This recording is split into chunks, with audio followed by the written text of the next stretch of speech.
نہایت ہی عزت و احترام کے لائق محترم جناب حافظ محمد نذیر صاحب، واجب الاحترام بزرگوں، دوستوں اور بھائیوں، یہ آپ کی اور میری خوش نصیبی اور سعادت مندی ہے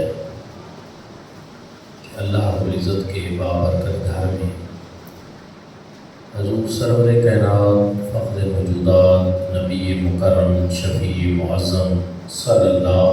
علیہ وآلہ وسلم کے میلاد پاک کی بابرکت محفل پاک میں حاضر ہیں۔ دعا ہے کہ اللہ کریم آپ اور میں ہم سب کی حاضری اپنی بارگاہ میں قبول فرمائے۔ اس مرتبہ کا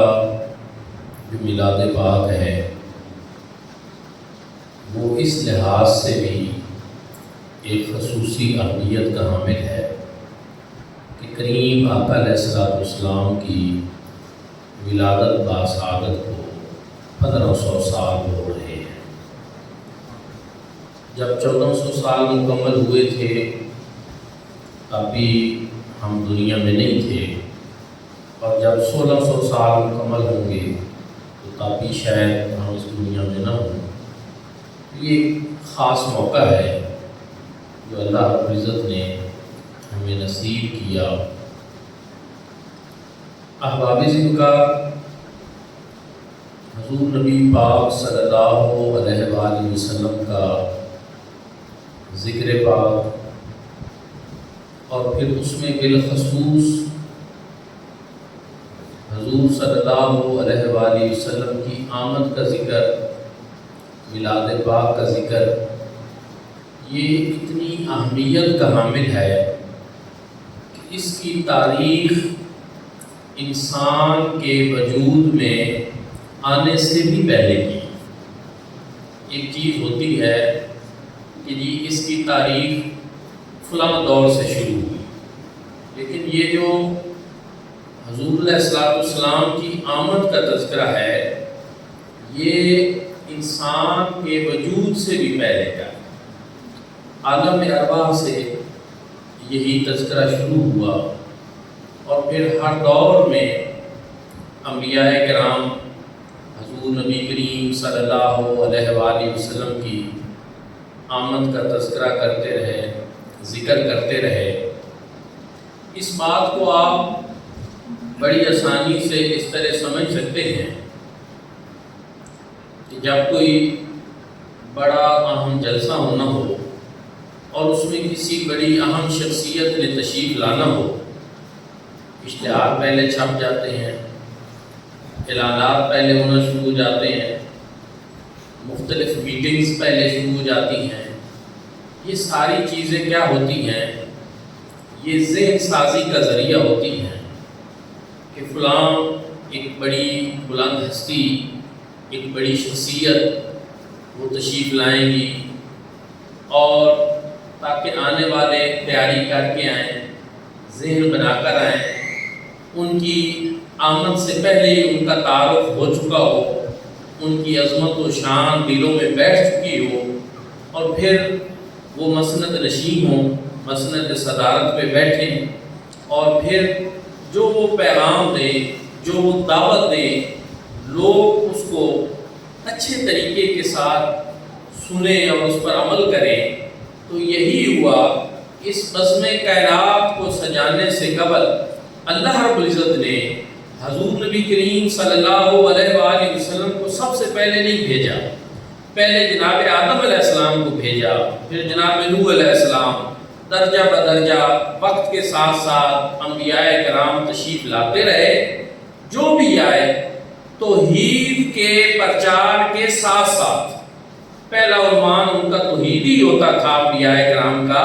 لیکن اس کے ساتھ ساتھ جو دوسرا بڑا عنوان اور نمایاں ہمیں نظر آتا ہے تمام انبیاء کا، وہ حضور نبی کریم صلی اللہ علیہ وآلہ وسلم کی آمد کا تذکرہ تھا۔ سارے انبیاء نے کیا۔ اب تفصیل کا وقت نہیں، مجھے یاد ہے پچھلے سال بھی میں نے اس پہ بڑی تفصیل سے یہاں گفتگو کی تھی، اب اس کو دہرانے کی ضرورت نہیں، میں صرف اشارہ دے رہا ہوں۔ اس کی طرف سے اشارہ دے رہا ہوں. سارے انبیاء ذکر کرتے رہے، تذکرے کرتے رہے، ذہن سازی کرتے رہے. یہ کیا تھا؟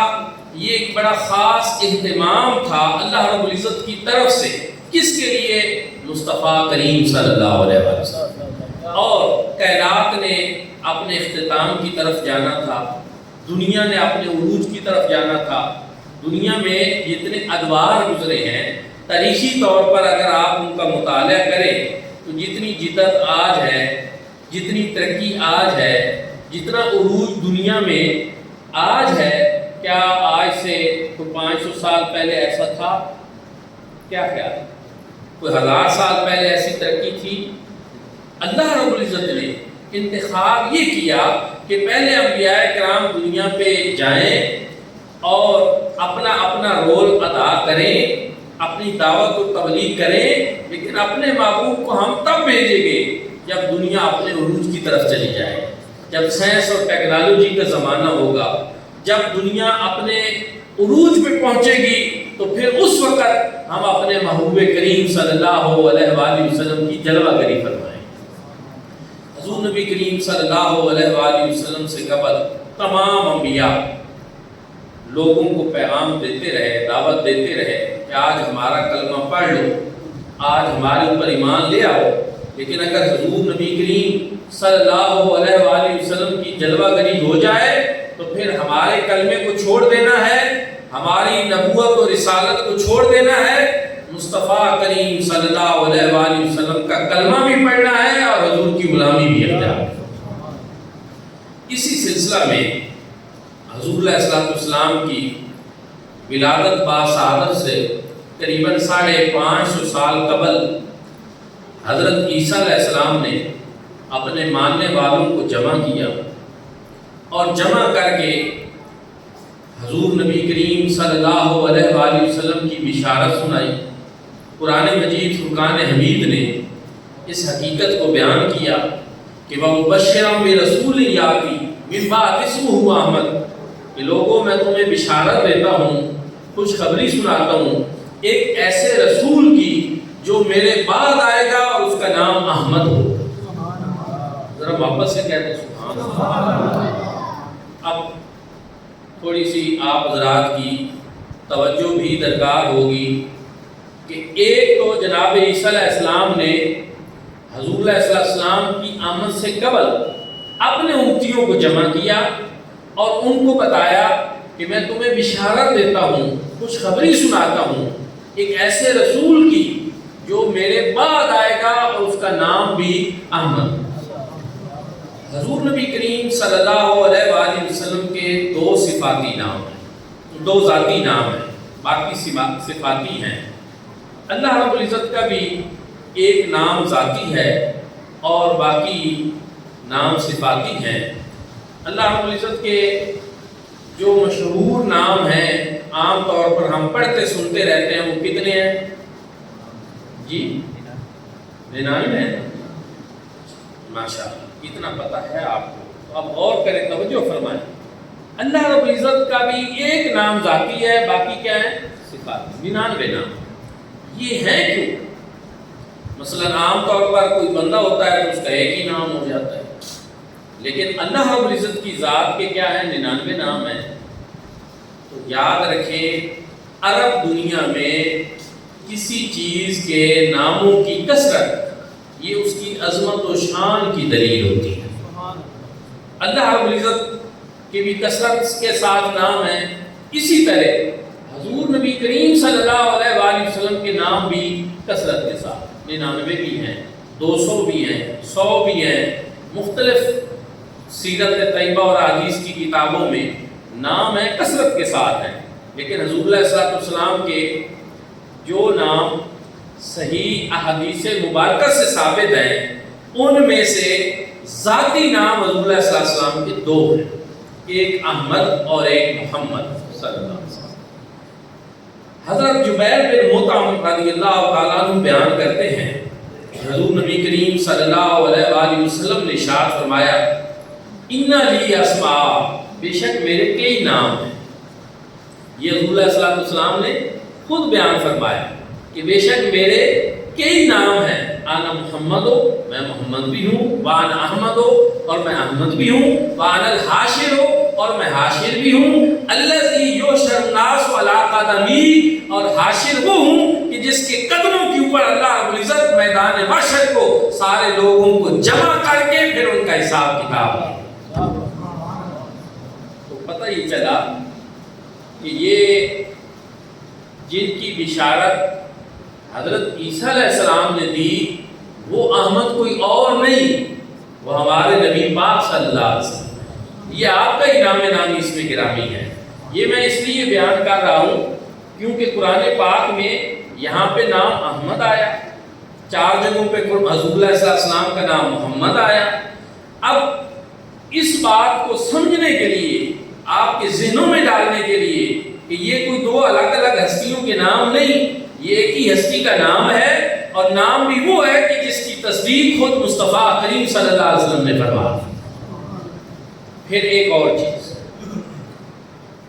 حضور نبی کریم صلی اللہ علیہ وآلہ وسلم کا جو اسم گرامی محمد ہے،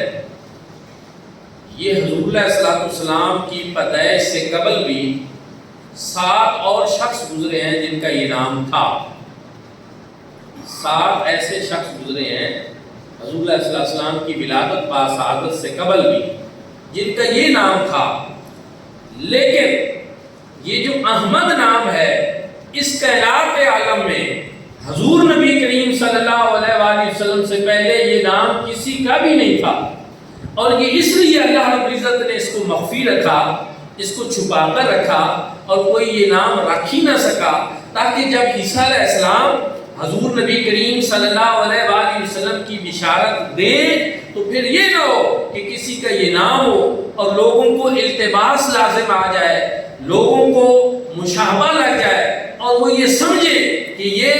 فلاں بھی ہو سکتا ہے، یہ فلاں بھی ہو سکتا ہے۔ تو کسی کا بھی یہ نام نہیں تھا، یہ نام سب سے پہلے حضور نبی کریم صلی اللہ علیہ وآلہ وسلم کا ہی تھا، تاکہ کائنات عالم میں کوئی دوسرا شخص یہ دعویٰ نہ کر سکے کہ جس نبی کی بشارتیں اور جس کی آمد کی خوشخبریاں جناب عیسیٰ علیہ السلام سناتے رہے وہ کوئی اور ہو سکتا ہے۔ تو اس لیے اللہ رب العزت نے مصطفیٰ کریم صلی اللہ علیہ وسلم کا یہ نام خود رکھا، اور پھر یہ نام قرآن مجید فرقان حمید نے بھی بتایا کہ حضور نبی کریم صلی اللہ علیہ وآلہ وسلم کا نام نامی اس میں گرامی ہی احمد ہے۔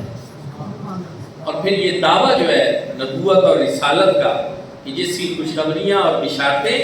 حضرت عیسیٰ علیہ السلام سناتے رہے، یہ پھر دعویٰ بھی کسی اور نے نہیں کیا، سب سے پہلے نبوت اور رسالت کا اس نام کے ساتھ اگر کسی نے دعویٰ کیا بھی ہے تو وہ مصطفیٰ کریم صلی اللہ علیہ وسلم۔ احمد ہوتا کون ہے؟ محمد ہوتا کون ہے؟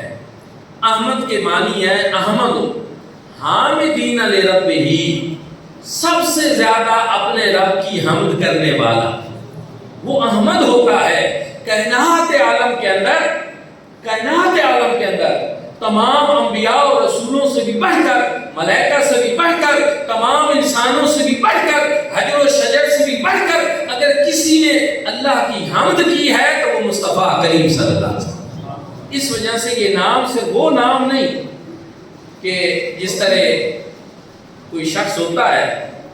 لیکن وہ خوبصورت نہیں ہوتا، لیکن اس کے گھر والے اس کا نام بدر رکھ دیتے ہیں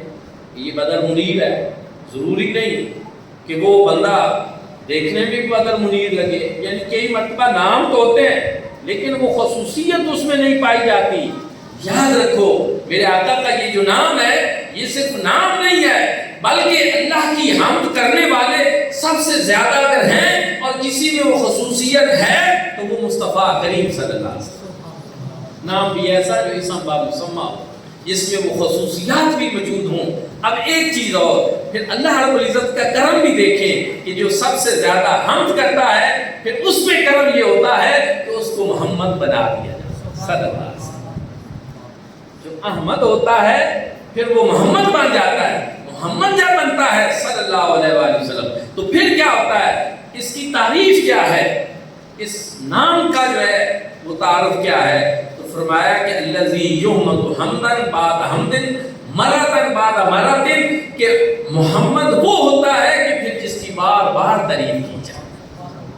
اللہ کی سب سے زیادہ حمد کرنے والے حضور ہیں، اور پھر اللہ رب العزت نے اپنے محبوب کو محمد بنا دیا کہ میرے بعد اگر کسی کی سب سے زیادہ تعریف کی جائے گی تو وہ مصطفیٰ کریم صلی اللہ علیہ وسلم۔ تو دوستان جن کا ایک تو یہ چیز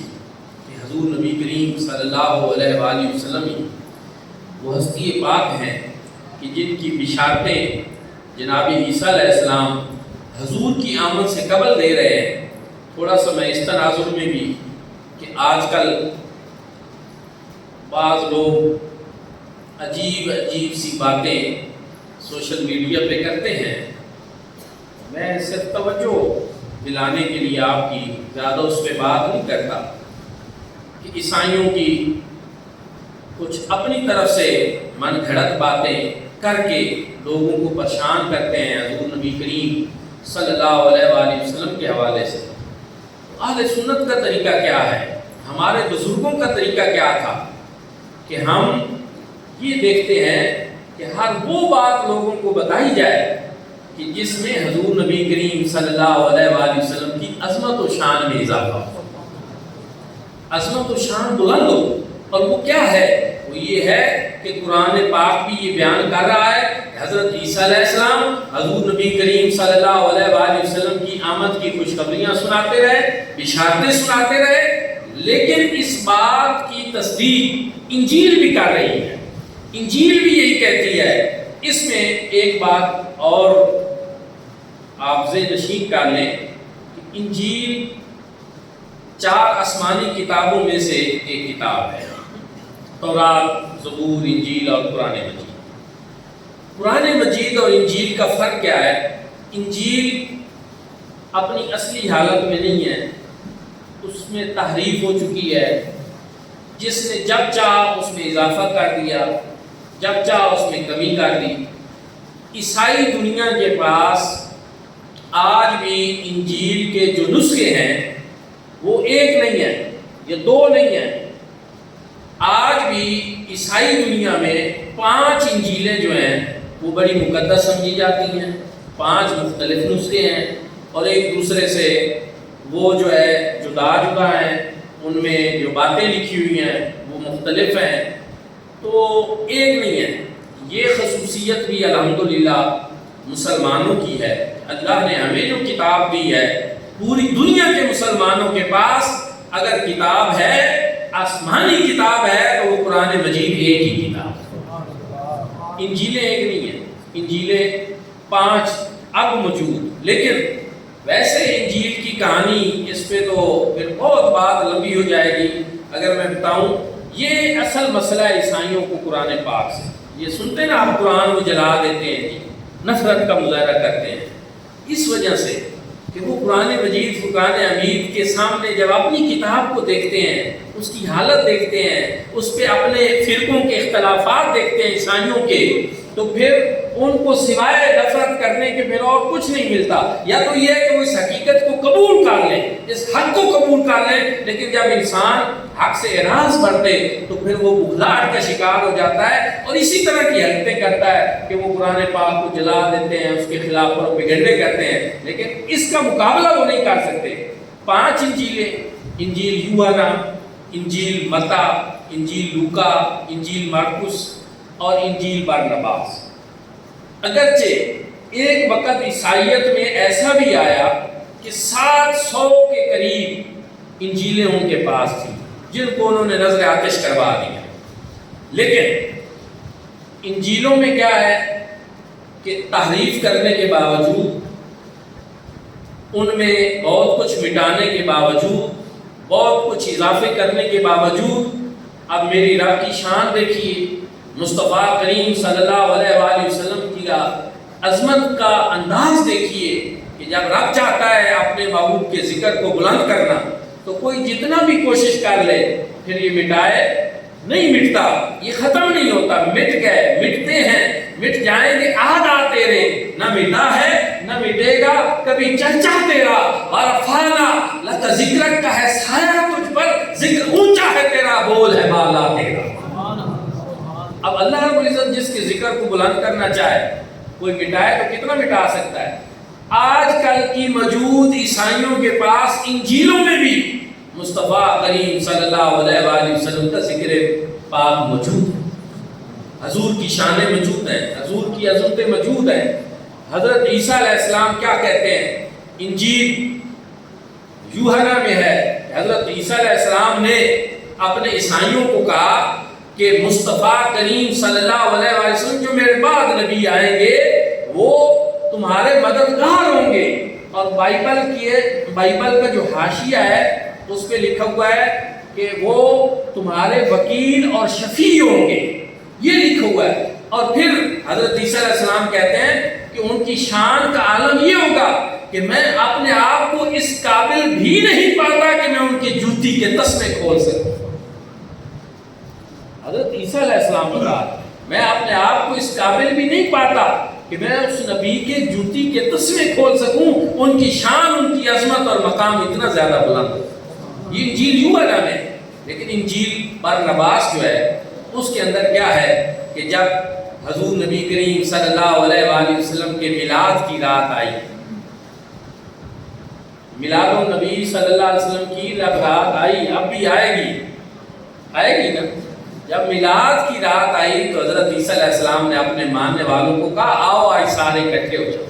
آج جمع ہو جاؤ، آج کی رات کو پہچانو، یہ وہ رات ہے جس میں نبی آخر الزمان نے تشریف لانا ہے۔ آج کی رات ہم اللہ کے حضور سر بسجود ہوں گے، سجدہ ریز ہوں گے، اللہ کا شکر ادا کریں گے۔ اس رات کو پہچان لو، اور وہ نبی اس شان کا حامل ہوگا کہ جب پنگھوڑے میں ہوگا چاند اس کو لولیاں دے گا، اور جب جوانی کو پہنچے گا تو چاند کو اپنی مٹھی ملے گا۔ یہ کون بیان کر رہے ہیں؟ یہ حضرت عیسیٰ علیہ السلام بیان کر رہے ہیں۔ 550 سال حضور صلی اللہ علیہ وسلم کی ولادت سے قبل اس رات کو پہچانو۔ یہ رات جو ہے وہ بڑی عظمت والی رات ہے کہ جس میں نبی آخر الزمان تشریف لائیں۔ ہمارے علماء کرام نے، محدثین نے اس پہ بڑی بحث کی ہے کہ سب سے افضل رات کون سی ہے۔ راتیں بہت سی افضل ہیں، ایک رات وہ بھی ہے قرآن مجید فرقان حمید نے بیان کیا کہ اِنَّا أَنزَلْنَاهُ فِي لَيْلَةِ الْقَدْرِ، کہ بے شک جس رات میں ہم نے اس قرآن کو نازل کیا وہ رات بڑی قدر والی رات، وہ بڑی عظمت والی رات ہے۔ شیخ محقق شاہ عبداللہ محدث دہلوی رحمۃ اللہ تعالی علیہ آپ فرماتے ہیں کہ بے شک شب قدر بڑی فضیلت والی رات ہے، عظمت والی رات ہے، لیکن اس کا سبب یہ ہے کہ وہ نزول قرآن کی رات ہے، اور جس رات کو صاحب قرآن تشریف لائے وہ رات شب قدر سے بھی افضل رات، کیونکہ اگر حضور تشریف نہ لاتے تو نہ ہمیں رمضان ملتا، نہ ہمیں قرآن ملتا، نہ ہمیں شب قدر نصیب ہوتی۔ تو یہ ساری برکتیں، یہ ساری رحمتیں اللہ رب العزت نے مصطفیٰ کریم صلی اللہ علیہ وسلم کے وجود مسعود کی برکت سے عطا ہوتے نہ ملاؤ خلیل و کعبہ، لولاک والے صاحبی یہ سب تیرے گھر کی ہیں۔ اگر حضور نہ ہوتے تو پھر کیا ہوتا؟ پھر کچھ بھی نہ ہوتا۔ لولاک لما اظہرت الربوبیہ، رب تو یہ فرما رہا ہے کہ اے محبوب اگر میں تمہیں پیدا نہ کرتا تو میں تو اپنا رب ہونا بھی طے کرتا۔ اسی لیے مولانا ظفر علی خان نے بڑی پیاری بات کی کہ گر ارض و سما کی محفل میں لولاک لما کا شور نہ ہو، یہ رنگ نہ ہو نظاروں میں، یہ نور نہ ہو سیاروں میں۔ یہ دنیا میں آج جتنی رونقیں ہیں یہ حضور نبی کریم صلی اللہ علیہ وآلہ وسلم کے وجود مسعود کی برکت سے۔ حضرت عیسیٰ علیہ السلام کہتے ہیں پہچانو آج کی رات، اور اللہ کے حضور ہم سب بسجود ہوں گے، اور وہ نبی اس شان کا حامل ہوگا جب بگھوڑے میں ہوگا چاند اس کو لولیاں دے گا، اور جب جوانی کو پہنچے گا تو چاند کو اپنی مٹھی میں لے گا۔ یہاں ایک سوال پیدا ہوتا ہے، حضرت عیسیٰ علیہ السلام نے حضور صلی اللہ علیہ وآلہ وسلم کی پنگھوڑے کے اندر جو ایک خاص معجزہ ہے اس کا ذکر کیوں کیا، جبکہ حضور صلی اللہ علیہ وسلم کے معجزات تو کثیر ہیں، آپ صلی اللہ علیہ وسلم کثیر المعجزات ہیں۔ علماء کرام بیان کرتے ہیں، علامہ سیوطی فرماتے ہیں کہ اللہ رب العزت نے جتنے انبیاء کرام گزرے ہیں ان کو جتنے معجزات عطا فرمائے ہیں، ہر معجزے کی طرح کا کوئی نہ کوئی معجزہ اللہ رب العزت نے اپنے محبوب کو عطا فرمایا ہے، بلکہ ان سے بڑھ کر بھی بہت سارے معجزات اللہ نے اپنے محبوب کو عطا فرمایا۔ معجزات تو کثیر ہے، لیکن انہوں نے کس معجزے کا ذکر کیا کہ جب پنگھوڑے میں ہوں گے چاند ان کو لولیاں دے گے۔ اس کی وجہ کیا ہے؟ اس کی حکمت کیا ہے؟ اس کی وجہ اور اس کی حکمت یہ تھی کہ حضرت عیسیٰ علیہ السلام کا اپنا بھی ایک معجزہ تھا، اور وہ معجزہ یہ تھا کہ جب حضرت عیسیٰ علیہ السلام پیدا ہوئے اور بغیر باپ کے پیدا ہو گئے تو قوم کو یہ بات بڑی عجیب لگی۔ کوئی بھی خاتون ہو، اس کے ہاں بیٹا پیدا ہو جائے، اس کی شادی نہ ہوئی ہو تو یہ کوئی معمول کا واقعہ تو نہیں ہے، یہ تو ایک بالکل غیر معمولی بات ہے۔ تو قوم اکٹھے ہو کر آئی کہ آؤ جا کر حضرت مریم سے بات کرتے ہیں کہ یہ ایسا کیسے ہوا ہے، اس کی وہ تفصیل ہمیں بتائیں، اور ان سے وضاحت طلب کرتے ہیں۔ اور سورۃ مریم میں قرآن مجید فرقان حمید میں موجود ہے کہ آئے ان کے پاس اور کہا جناب مریم تمہارا باپ اور تمہاری ماں وہ تو ایسے نہیں تھے، اب یہ تمہارا بیٹا ایسے بغیر باپ کی کیسے پیدا ہو گیا ہے، ہمیں بتاؤ۔ تو حضرت مریم نے چپ کر روزہ رکھا ہوا تھا، انہوں نے منت مانی ہوئی تھی کہ میں نے گفتگو نہیں کرنی، اب چپ کر روزہ بھی تھا، قوم آ گئی وضاحت پوچھنے، تو اب کیا ہوا؟ اللہ رب العزت نے ان کے دل میں یہ بات ڈالی، اشارت الیہ، انہوں نے حضرت عیسیٰ علیہ السلام کی طرف جو ہے اشارہ کر دیا، اسی سے پوچھ لو۔ اب آپ سب دلچسپ بات ہے، ایک چھوٹا سا بچہ پنگوڑے میں پڑا ہو اور اس طرح کا واقعہ ہوا، وہ لوگ پوچھنے کے لیے آئیں، وضاحت لینے کے لیے آئیں، اور آگے سے مائی صاحبہ کہہ دیں کہ میں نے تو بولنا نہیں ہے، اشارہ کریں کہ میں نے نہیں بولنا، جو پوچھنا ہے اسی سے پوچھ لو۔ تو قوم اور زیادہ غصے میں آ گئی، انہوں نے کہا یہ ہمارا مذاق اڑاتی ہیں، یہ بھی کوئی بات ہوئی؟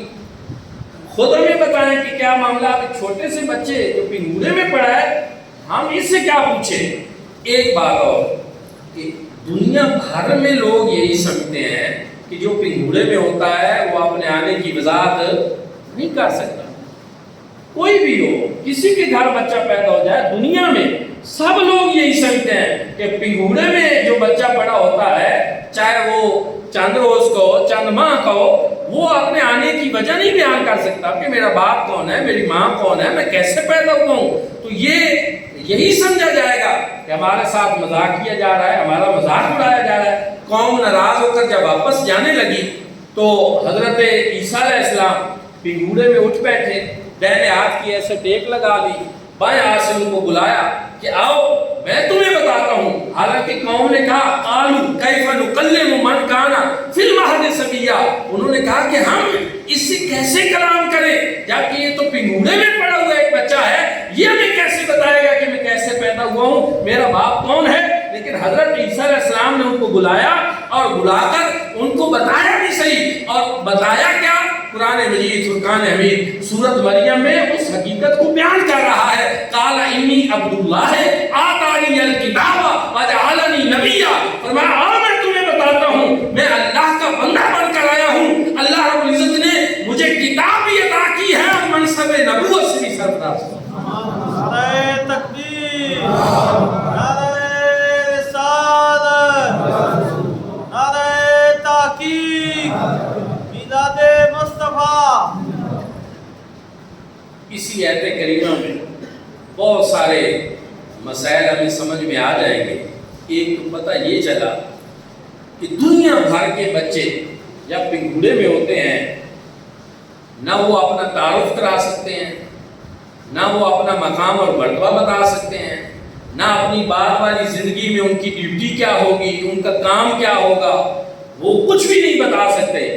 لیکن جو اللہ کے محبوب ہوتے ہیں، جو اللہ کے مقبول ہوتے ہیں، وہ پنگوڑے میں بھی پڑے ہوں تو ان کو پتہ ہوتا ہے کہ ہم کہاں سے آئے ہیں، کس لیے آئے ہیں، ڈیوٹی کیا کرنی ہے۔ یہ سارا پیغام اور میسج حضرت عیسیٰ علیہ السلام نے بیان کر دیا کہ بعد میں عیسائیوں نے کہنا تھا کہ جس سے اس طرح کا معجزہ ظہور ہو وہ تو کوئی خدا ہوتا ہے، تو اس غلط فہمی کا بھی رد کر دیا اور بتا دیا قال انی عبداللہ ہے، میں اللہ بن کر نہیں آیا، میں اللہ کا بندہ بن کر آیا۔ آتانی الکتاب، اللہ نے مجھے کتاب عطا کی ہے، وجعلنی نبیا، اور منصب نبوت سے بھی سرفراز ہے۔ قرآن نے اس حقیقت کو بیان کر دیا کہ انبیاء کا بچپن اور ہوتا ہے، دنیا کے باقی لوگوں کا بچپن اور ہوتا ہے۔ انبیاء پنگوڑے میں بھی ہوں، اللہ کے محبوب بندے پنگوڑے میں بھی ہوں تو ان کی یہ شان، ان کا یہ مقام اور مرتبہ ہوتا ہے کہ اللہ رب العزت کی طرف سے ان کو یہ بتا دیا جاتا ہے کہ وہ کیوں آئے ہیں، کس مقصد کے لیے آئے ہیں، اور دنیا میں آ کر انہوں نے کیا کیا۔ اب حضرت عیسیٰ علیہ السلام سے یہ معجزہ ظاہر ہوا تھا تو قوم یہ سمجھتی تھی کہ جس طرح کا ہمارے نبی سے یہ معجزہ ظاہر ہوا ہے، شاید کوئی اور اس طرح کا معجزہ نہ دکھا سکے کہ پنگھوڑے میں شان کا یہ عالم ہے، اتنا ان کو مقام ملا ہے، اتنا ان کو مرتبہ ملا ہے، اللہ نے اتنی عزت سے نوازا ہے، تو اس لیے ہو سکتا ہے کہ ہمارا نبی دنیا کے اندر سب سے بلند ہو، سب سے افضل ہو اور اعلیٰ شان والا ہو، اس سے بڑھ کر کوئی اور شان والا ہو ہی نہیں۔ تو حضرت عیسیٰ علیہ السلام نے اپنے ماننے والوں کی اس غلط فہمی کو دور کرتے ہوئے حضور علیہ السلام کے معجزات تو اور بھی تھے، اس معجزے کا ذکر کیا جو حضور علیہ السلام کا معجزہ جناب عیسیٰ علیہ السلام کے معجزے سے بھی بڑھ کر معجزہ تھا، کہ میں نے تو کلام کیا تھا لیکن میرے بعد جو نبی آخر الزمان آئیں گے ان کی شان یہ ہوگی کہ جب وہ پنگھوڑے میں ہوں گے چاند ان کو لولیاں دے گا، اور جب جوانی کو پہنچیں گے تو چاند کو اپنی مٹھی میں لے گا۔ اب یہ نہیں کہ یہ صرف انجیل کی بات ہے اور ہماری اسلامی تاریخ سے، اسلامی روایات سے اس کی تصدیق نہیں ہوتی، تو ایسا نہیں ہے۔ حضرت عباس بن عبد المطلب حضور نبی کریم صلی اللہ علیہ وآلہ وسلم کے چچا ہیں، وہ ایک دن بیان کرتے ہیں کہ یا رسول اللہ، میں آپ پر جو ایمان لایا، میں نے ایک چیز دیکھی تھی جس کی وجہ سے میں ایمان لایا، میں اس کے بارے میں آپ سے پوچھنا چاہتا ہوں کہ میں نے ایک عجیب بات دیکھی تھی۔ جب آپ پنگھوڑے میں ہوتے تھے، بچپن میں ہوتے تھے، تو میں دیکھتا تھا کہ جدھر آپ کی انگلی جاتی تھی چاند بھی ادھر کو جھک جاتا تھا، اور آپ کسی سے باتیں کر رہے ہوتے تھے، تو یہ معاملہ کیا ہے، یہ راز کیا ہے؟ اچھا چکوڑا شریف والوں، ایک بات میں نے بھی آپ سے پوچھنی ہے، آپ میں سے اس بھری مجلس میں کوئی ایک بندہ بھی ایسا ہے جو ہاتھ کھڑا کر کے یہ کہہ سکے کہ پنگھوڑے میں کیا باتیں کرتا تھا مجھے پتا ہے؟ کیا کوئی آپ میں سے ایسا ہے؟ میرا خیال میں تو پورے چکوال میں نہیں ہوگا، اور پورے پنجاب میں بھی نہیں ہوگا، اور دنیا میں بھی یہ دعویٰ کوئی نہیں کر سکتا۔ ہمیں تو اپنے بچپن کی باتیں یاد نہیں ہیں، پنگھوڑے کی باتیں کس کو یاد ہوتی ہیں، کس کو پتہ ہوتی ہیں؟ اور ایک بات اور بھی، اگر اب کوئی یہ سوال کر دے جناب آپ بتائیں آپ پنگھوڑے میں کیا کرتے تھے، کیا باتیں کرتے تھے، کیسا لگے؟ عجیب ہے، لیکن اس سے پتہ یہ چلتا ہے کہ سوال کرنے والے کے ذہن میں یہ بات پہلے سے تھی کہ یہ ہستی جس سے میں پوچھ رہا ہوں یہ دنیا کے باقی بچوں کی طرح نہیں ہے کہ جن کو اپنے پنگھوڑے کے عالم کا پتہ ہی نہ ہو، اگر یہ اس میں کچھ کرتے تھے اور کچھ بولتے تھے، کچھ کلام کرتے تھے، تو اس ہستی پاک کو آج بھی معلوم ہوگا کہ وہ کیا کرتے تھے، اور جب میں پوچھوں گا تو پوری طرح یہ مجھے بتا بھی دے۔ صرف یہ نہیں کہ پوچھنے والے کا عقیدہ یہ تھا، جب پوچھا گیا تو بتانے والے نے پھر بتا کر بھی ان کی اس بات کے اوپر مہر تصدیق ثبت کر دی اور فرمایا ہاں چاچا جان میں تمہیں بتاتا ہوں، میں بھی عام بچوں کی طرح جس طرح گھر والے کرتے ہیں کہ ان کے ہاتھ اور پاؤں بچپن میں باندھ دیتے ہیں، میرے بھی باندھ دیے گئے، تو میرا دل کرتا تھا میں کسی سے باتیں کروں، میں بھی کوئی اپنے ہاتھوں کو ہلاؤں، میں بھی کوئی حرکت کروں۔ تو اللہ رب العزت کو یہ بات اس طرح پسند آئی کہ انہوں نے، اللہ رب العزت نے چاند کی ڈیوٹی لگا دی کہ میری انگلی کے اشارے پہ چاند کھلونا بھی بن جاتا تھا، اور مجھے لولیاں دے کر میرے ساتھ باتیں کر کے چاند میرا جی بھی بلایا کرتا تھا۔ اعلیٰ حضرت عظیم البرکت امام عاشقہ امام احمد رضا خان فاضل بریلوی نے کیا ہی بڑا پیارا نقشہ کھینچا، کیا ہی بڑا پیارا نقشہ کھینچا۔ چاند جھک جاتا جدھر انگلی اٹھاتے مہد، مہد کہتے ہیں پنگھوڑے کو، چاند جھک جاتا جدھر انگلی اٹھاتے مہد میں، کیا ہی چلتا تھا اشاروں پہ کھلونا نور کا۔ ذرا محبت سے کہیں سبحان اللہ، کیا ہی چلتا تھا اشاروں پہ کھلونا نور کا۔ ہم مٹی سے بنے ہیں، ہمارے لیے کھلونے بھی مٹی کے ہوتے ہیں، اللہ نے مصطفیٰ کریم کو نور سے بنایا تھا تو حضور کے لیے کھلونا بھی نور کا تھا۔ کیا ہی چلتا تھا اشاروں پہ کھلونا نور کا۔ اور ساتھ میرے آقا نے ارشاد فرمایا کہ چچا جان میں تمہیں ایک اور بات بھی بتاؤں، یہ چاند اور سورج جب طلوع ہوتے ہیں تو سب سے پہلے یہ عرش الہی کے سامنے سجدہ ریز ہوتے ہیں، اللہ کی بارگاہ سے اذن طلب کرتے ہیں، اجازت ملتی ہے تو پھر طلوع ہوتے ہیں، اور چاند جب اللہ کی بارگاہ میں سجدہ ریز ہوتا تھا، حضور فرما رہے ہیں کہ میں اس کے سجدہ ریز ہونے کی جو آواز پیدا ہوتی ہے میں اس کو بھی سن رہا ہوں۔ ماشاءاللہ جدید دور ہے، چیٹ جی پی ٹی کا دور ہے، اے آئی کا دور ہے اور ڈیپ سیک کا دور ہے۔ گوگل پہ بھی آپ سرچ کر سکتے ہیں چاند اور زمین کا فاصلہ کتنا ہے، 2,40,000 میل۔ یہ زمین اور چاند کا فاصلہ ہے 2,40,000 میل۔ اب اتنے دور سے حضور نبی کریم صلی اللہ علیہ وآلہ وسلم چاند کی باتیں سن رہے ہیں اور چاند میرے آقا کی باتیں سن رہا ہے، میرے آقا کا جی بلا رہا ہے، لولیاں دے رہا ہے۔ اب ایک بات اور ہے، اور وہ یہ ہے کہ اگر اتنے دور سے چاند بھی سن رہا ہے، جواب بھی دے رہا ہے، لولیاں دے رہا ہے، جی بلا رہا ہے، تو چاند کی حقیقت کیا ہے کہ وہ تو مصطفیٰ کریم صلی اللہ علیہ وآلہ وسلم کا ایک کھلونا ہی ہے۔ اور جب میرے آقا کے کھلونے کا یہ عالم ہے کہ اتنے دور سے وہ یہ سن لیتا ہے کہ حضور کیا فرما رہے ہیں، اور اس کے جواب میں جواب بھی دیتا ہے، لولیاں بھی دیتا ہے، اور میرے آقا کی انگلی کے اشارے پہ 2,40,000 میل کی دوری سے بھی میرے آقا کا کھلونا بھی بن جاتا ہے، تو مجھے کہنے دیجئے کہ جس کے کھلونے کی سماعت اور بصارت کا یہ عالم ہے، اس آقا کی اپنی سماعت اور بصارت کا عالم ہے۔ ہمیں حیرت ہوتی ہے ان دوستوں کے اوپر جو مدینہ طیبہ اور یہاں کی دوریوں پہ بات کرتے ہیں۔ مدینہ پاک یہاں سے کتنا دور ہے؟ 2,200 میل۔ یہاں پاکستان سے، یہاں تقریباً چکوال سے بھی اور پنجاب سے 2,200 میل کی دوری ہے۔ آپ مجھے بتائیں کہ 2,200 میل زیادہ دور ہے یا 2,40,000 میل زیادہ دور؟ 2,40,000 میل کی دوری سے چاند میرے آقا کی باتیں سن رہا ہے، میرے آقا چاند کی باتیں سن رہے ہیں۔ اور ایک بات اور آپ غور کریں، دیکھنے کا عالم دیکھیں کہ یہاں سے ہم چاند کو دیکھیں ہمیں آسانی سے نظر آ جائے۔ کیوں؟ کیونکہ وہ ہے بہت بڑا، لیکن ہمیں وہ نظر چھوٹا سا آتا ہے، پہلے کا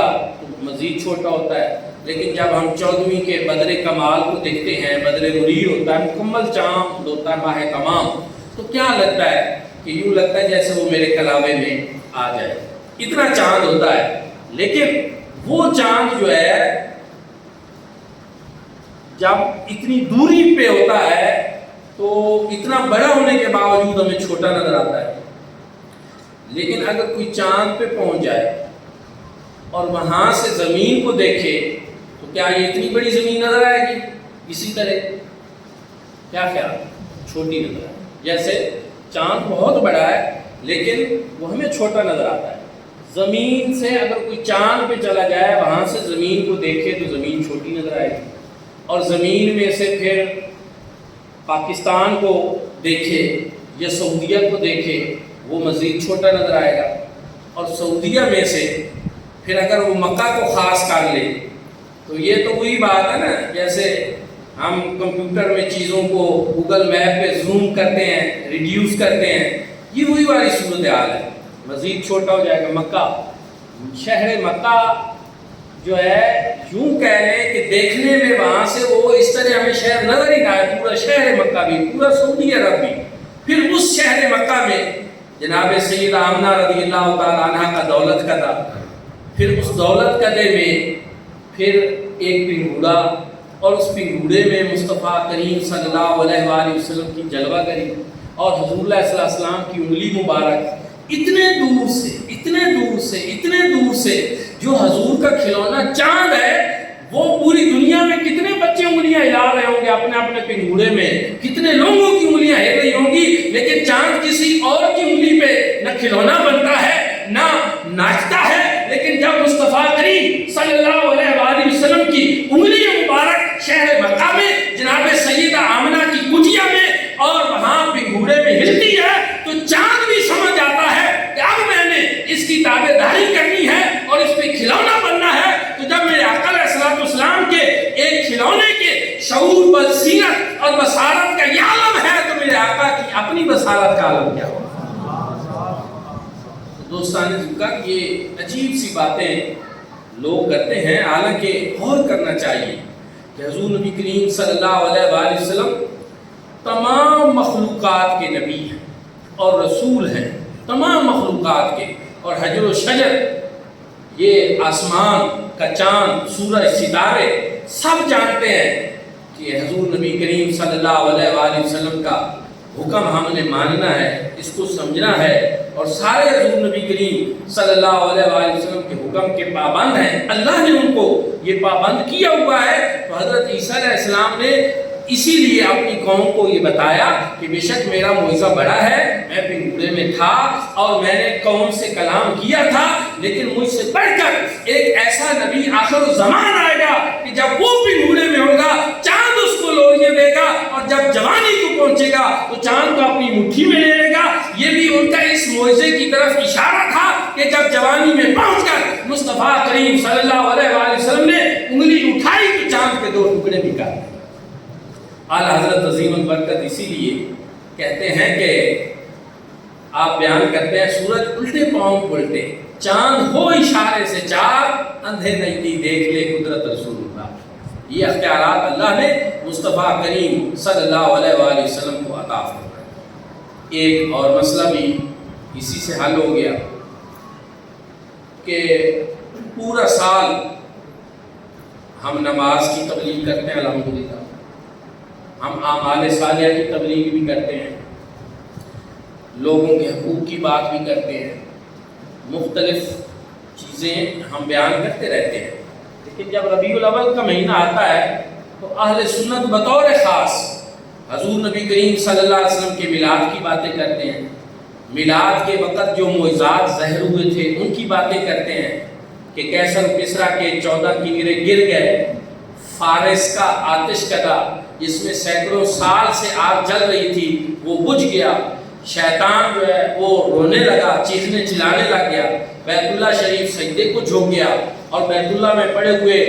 بت جو ہیں وہ ان کے منہ گر گئے۔ وہ سارے معجزات جب اس طرح کے ہم بیان کرتے ہیں تو پھر ہمیں کہا جاتا ہے کہ نہیں، آپ کوئی عمل کی بات کیا کریں، مقصد بعثت پہ بات کیا کریں، پیغام اور مشن اور دعوت کی بات کیا کریں۔ یہ آپ پنگھوڑوں کے لے کر بیٹھ جاتے ہیں، یہ اس طرح کے معجزات شروع کر دیتے ہیں، میلاد کی باتیں کرتے ہیں، اس سے لوگوں کو کیا فائدہ پہنچتا ہے؟ وہ بات کریں جو عمل کی ہو، جو مشن کی ہو، جو مقصد کی ہو۔ تو یہاں میں یہ بتانا چاہتا ہوں کہ ہم پورا سال وہ کام بھی الحمدللہ کرتے رہتے ہیں، لیکن یہ بھی کرتے ہیں، لیکن کیوں کرتے ہیں؟ اس وجہ سے کہ یہ انداز ربانی بھی ہے اور اسلوب قرآنی بھی ہے۔ کیا اللہ رب العزت نے حضرت عیسیٰ علیہ السلام کے بچپن کا تذکرہ کیا ہے کہ نہیں کیا؟ ان کے پنگھوڑے کا تذکرہ کیا ہے کہ نہیں کیا؟ ان کی پنگھوڑے کی باتیں جو ہیں ان کا ذکر قرآن میں کیا کہ نہیں کیا؟ کیوں کیا؟ تاکہ دنیا کو یہ پتا چلے کہ جب ہم نبی کو بھیجتے ہیں وہ بچپن میں ہوتا ہے، پنگھوڑے میں ہوتا ہے، تب بھی اس کی شان ہوتی ہے، عظمت ہوتی ہے، مقام ہوتا ہے، اور جب وہی نبی اپنے بچپن سے آگے بڑھ کر جوانی کی عمر کو پہنچ جائے اور نبوت کے کمال کو پہنچ جائے تو اللہ رب العزت اس کو اس سے کئی گنا زیادہ مقام اور مرتبہ عطا فرمائے۔ لوگوں کے ذہنوں میں یہ بات راسخ ہو جائے کہ جن کے بچپن کا یہ عالم ہے ان کی جوانی کا عالم کیا ہے۔ اس لیے ہم بھی دنیا والوں کو بتاتے ہیں کہ دعوت تو بعد میں ہوتی ہے، پیغام بعد میں ہوتا ہے، میلاد پہلے ہوتا ہے، اور پہلے یہ بتا کر کہ یہ نبی جب آئے تھے تو اللہ نے ان کو اتنی عظمتیں، اتنی شانیں، اتنا مقام اور اتنا مرتبہ عطا فرمایا تھا کہ اتنے معجزات تو بچپن کے وقت اور میلاد کے وقت ہی ظاہر ہو گئے تھے، لیکن جب اللہ رب العزت نے ان کو اپنے پاس حریم قدس میں بلا کر نوازشات کی انتہا کی ہوگی تو پھر دنیا کا کون سا ایسا انسان ہے جو اس کا کوئی احاطہ کر سکے، ان کمالات کا، ان معجزات کا، ان شانوں کا۔ تو پھر دعوت اور تبلیغ کا اثر بھی ہوتا ہے، پھر پتہ بھی چلتا ہے کہ جو ہستی خود اتنی مقام اور مرتبے والی ہیں ان کی دعوت کتنی مقام اور مرتبے والی۔ اس لیے میلاد پاک بڑا ضروری ہے، میلاد کے معجزات بیان کرنا ضروری ہے، یہ انداز ربانی ہے اور اسلوب قرآنی۔ وقت نہیں، لیکن میں یہ بتانا چاہتا ہوں حضرت موسیٰ علیہ السلام کا بچپن اور میلاد بھی اللہ نے قرآن میں بیان کیا، حضرت یحییٰ کا کیا، حضرت عیسیٰ علیہ السلام کا کیا، اور حضور نبی کریم صلی اللہ علیہ وآلہ وسلم کا میلاد بھی اپنے اپنے انداز میں قرآن پاک میں وہ بھی بیان ہوا ہے، لیکن اس کو سمجھنے کے لیے کوئی ذہن رسا بھی چاہیے، فکر کامل بھی چاہیے۔ اب اس میں ہمارا تو کوئی قصور نہیں، یہ ساری بات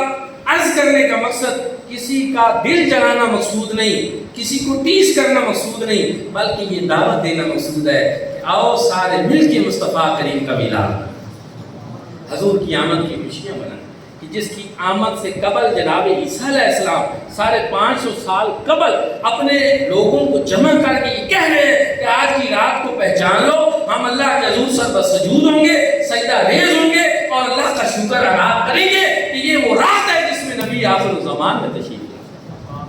کیا جس کے آنے سے 550 سال قبل بشارتیں اور خوشخبریاں حضرت عیسیٰ سنا رہے ہوں اور اللہ کا یہ کرم ہو کہ وہ نبی آخر الزمان اللہ ہمیں نصیب فرما دے اور ہمارے نصیب میں یہ لکھا ہو کہ ہم اس نبی کے امتی بن جائیں، تو کیا اس پہ اللہ کا شکر ادا کرنا یہ ہمارے لیے واجب اور ضروری نہیں ہے؟ اسی مضمون کو حضور نبی کریم صلی اللہ علیہ وآلہ وسلم کی موجودگی میں مدینہ پاک میں حضور کی آمد کے موقع پر، اور ایک مرتبہ یہ ہے کہ ایک غزوہ سے واپسی کے موقع پر بنو نجار کی بچیوں نے بیان کیا تھا، طلع البدر علینا من ثنیۃ الوداع وجب الشکر علینا ما دعا للہ داعی، کہ یہ ہمیں تو یوں لگتا ہے کہ وداع کی گھاٹی سے ہمارے اوپر جو ہے 14ویں کا چاند طلوع ہو گیا، وجب الشکر علینا ما دعا للہ داعی،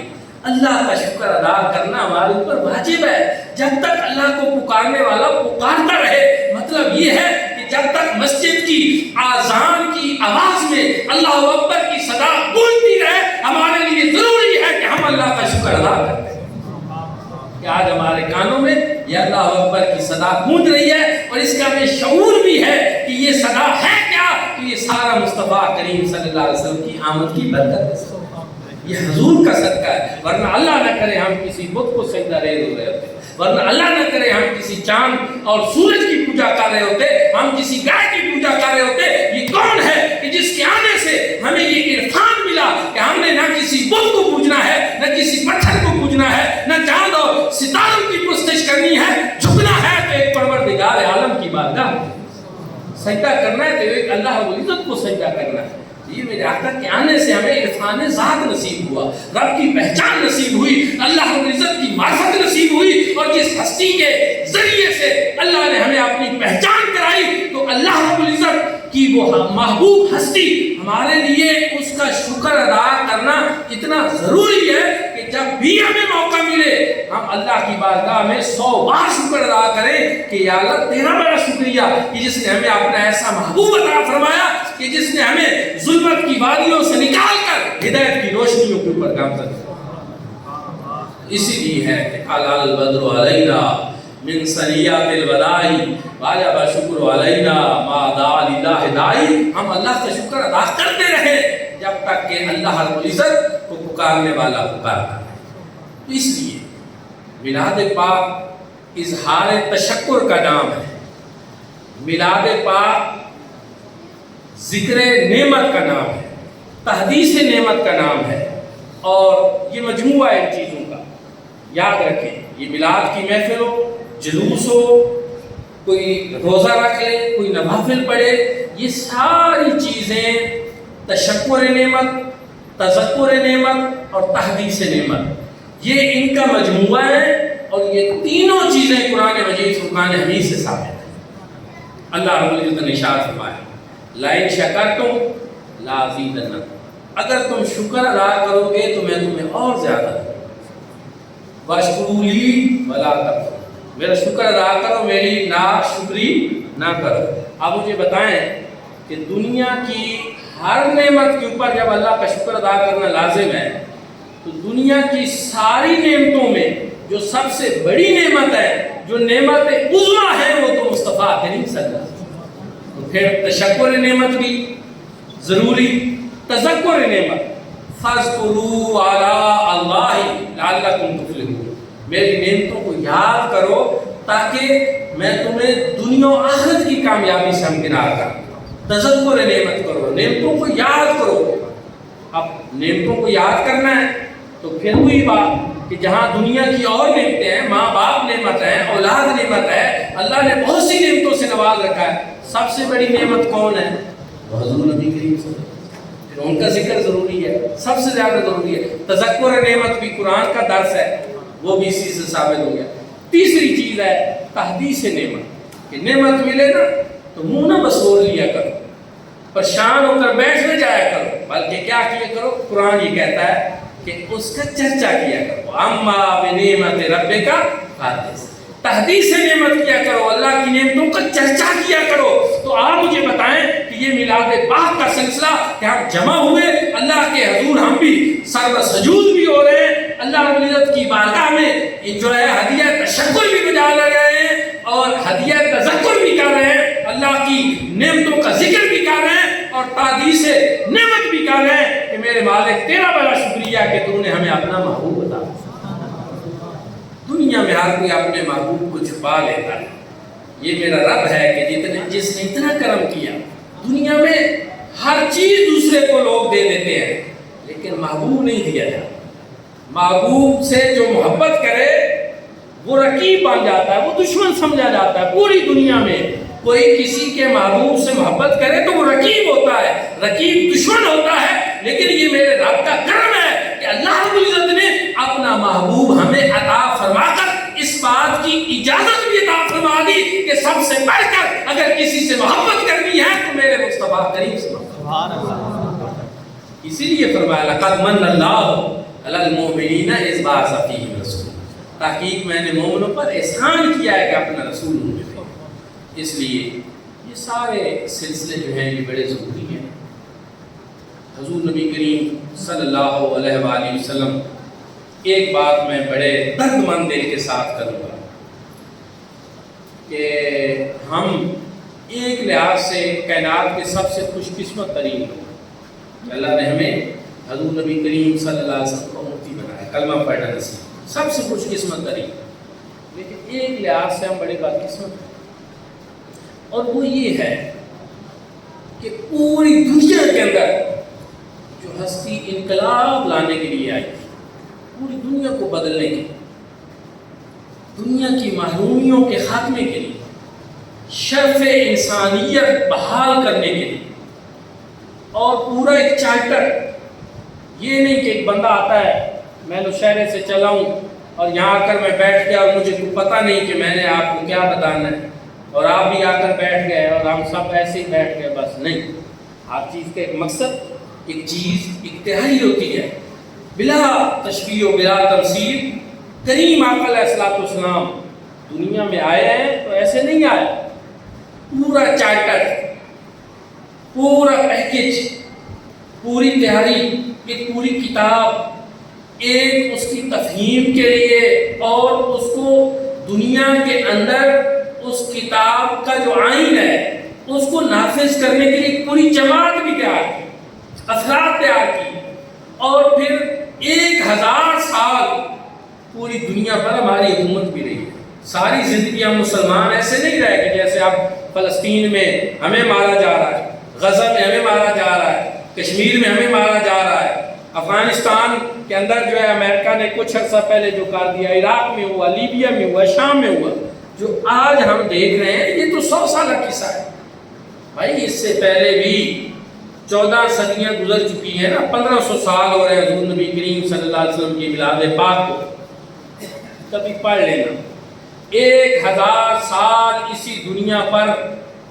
اس نظام کی حکومت رہی جو نظام مصطفیٰ کریم صلی اللہ علیہ وسلم، کبھی اس تاریخ کو بھی پڑھیں، کون لوگ تھے؟ سلطنت عثمانی ہو، امیر تیمور ہو، جتنے وہ لوگ تھے، جب ایک طرف یہ جو پورا ایریا ہے چائنا، رشیا، جاپان اور ادھر یہ برے صغیر امیر تیمور لنگ کی حکومت تھی، اور ادھر پورا یورپ اور اس سے ادھر سلطان بایزید یلدرم تھا۔ دنیا میں 2 اسلامی قوتیں سپر پاور تھی، کوئی یہودی عیسائی کہیں ہمیں کا نام و نشان نظر نہیں آتا۔ یہ ٹیکس دیتے تھے ہمارے مسلمان حکمرانوں کو۔ یہ جس طرح آج ہم ذلیل ہیں اس سے بھی زیادہ ذلت میں چلے گئے تھے، لیکن بدقسمتی یہ ہے کہ جب ہم نے اپنے ان اسلاف کے طریقے اس کو چھوڑا اور ان کے دلوں میں جن حکمرانوں نے یہ حکمرانی کی 650 سال اگر ایک خاندان حکومت کر رہا ہے تو وہ ایسے ہی کر رہا ہے، اس راز کو تلاش کریں، اس حقیقت کو پہچانیں کہ وہ کون سی ایسی نعمت تھی کہ جس کے بدلے میں اللہ نے ان کے اوپر اتنا کرم کیا۔ سلطان جو ارطغرل غازی کا بیٹا تھا عثمان، وہ اپنے پیر و مرشد کی خانقاہ میں جب پہلی رات گیا، وہ ایک کمرہ تھا، اور جو کچے کوٹھے ہوتے تھے گھروں میں، آپ میں سے بزرگ ضرور جانتے ہیں کہ ہر گھر کا جو دروازہ ہوتا تھا اس کے اوپر ایک روشن دان، ہم جو پرانے گھروں کے کچے کمرے ہوتے تھے ہر گھر کے کمرے میں ایک روشن دان، اور اس روشن دان میں قرآن پاک رکھا جاتا کہ گھر سے نکلتے اور داخل ہوتے وقت قرآن کے سائے میں انسان رہے، ہوتے تھے گھروں میں، سب کو یاد ہوگا جو پرانے بزرگ ہیں۔ اچھا، وہ اس کمرے میں گئے اور رات کو سونے لگے، ان کو خیال نہیں رہا تو قرآن پاک پڑھا تھا، ان کو نیند نہیں آ رہی تھی، بے چینی جب آئی تو عثمان غازی جو ہے وہ بیدار ہو گئے، انہوں نے کہا کوئی مسئلہ ہے یہاں پہ، میں بے چین ہوں، مجھے تکلیف ہو رہی ہے، نیند نہیں آ رہی۔ انہوں نے جب ادھر ادھر دیکھا، ان کو قرآن پاک نظر آ اور وہ ان کے پاؤں والی طرف سے روشن دان میں تھا اوپر لیکن پڑا تھا۔ اس نے جب دیکھا تو نے کہا مجھے تو پتہ نہیں تھا، یہ کیا ہو گیا، میں کچھ دیر کے لیے لا علمی میں بھی سو گیا تو ایسا کیوں ہوا؟ اس نے قرآن پاک اٹھا کر پھر بستر پہ سویا نہیں، ساری رات وہ قرآن پاک سر پہ رکھ کر کھڑے ہو کر اللہ کی بارگاہ میں عاجزی کرتا، روتا رہا کہ ایسا کیوں ہوا ہے مجھ سے۔ اس نے قرآن پاک کا یہ جو ادب کیا، اس کے بدلے میں اللہ نے ان کی نسل کو 650 سال کی حکومت دی۔ یہ چیزیں ہوتی ہیں، یہ راز ہوتے ہیں، لیکن آج ہمارے دلوں میں بھی جب قرآن پاک کا اس طرح کا ادب پیدا ہو، حضور نبی کریم صلی اللہ علیہ وسلم کے اس طرح کا عشق پیدا ہوگا کہ جو ان کے دلوں میں تھا، پھر یہ سلطنتیں حکومتیں تو کوئی چیز ہی نہیں ہے کہ محمد صلی اللہ علیہ وسلم سے وفا تم نے تو ہم تیرے ہیں، یہ جہاں چیز ہے کیا، لوح و قلم، لوح بھی مل جائے گی، قلم بھی مل جائے گا۔ اقبال کہتے ہیں تقدیر اپنی مرضی سے لکھ لینا، لوح بھی مل جائے گا، قلم بھی مل جائے گا، ساری دنیا میں اپنی مرضی سے تقدیر لکھنا، لیکن کیا شرط ہے کہ محمد صلی اللہ علیہ وسلم سے وفا تو نے تو ہم تیرے ہیں، یہ جہاں چیز ہے کیا، لوح و قلم تیرے ہیں۔ ہمارے محترم عامر صاحب نے 1 بجے کا وقت دیا تھا، تو آج ہم اس کی پوری پابندی کر لیتے ہیں وقت کی، اور دعا کرتے ہیں کہ اللہ پاک آپ اور میں ہم سب کی حاضری اپنی بارگاہ میں قبول منظور فرمائے، جو بیان کیا اس پر عمل کی بھی توفیق عطا فرمائے، امت مسلمہ کو عزت و وقار نصیب فرمائے، اور امت مسلمہ کی مشکلات آسان فرمائے، اور ہمیں پھر حضور نبی کریم صلی اللہ علیہ وآلہ وسلم کی محبت، اطاعت اور اتباع نصیب فرمائے۔ آخر دعوانا الحمد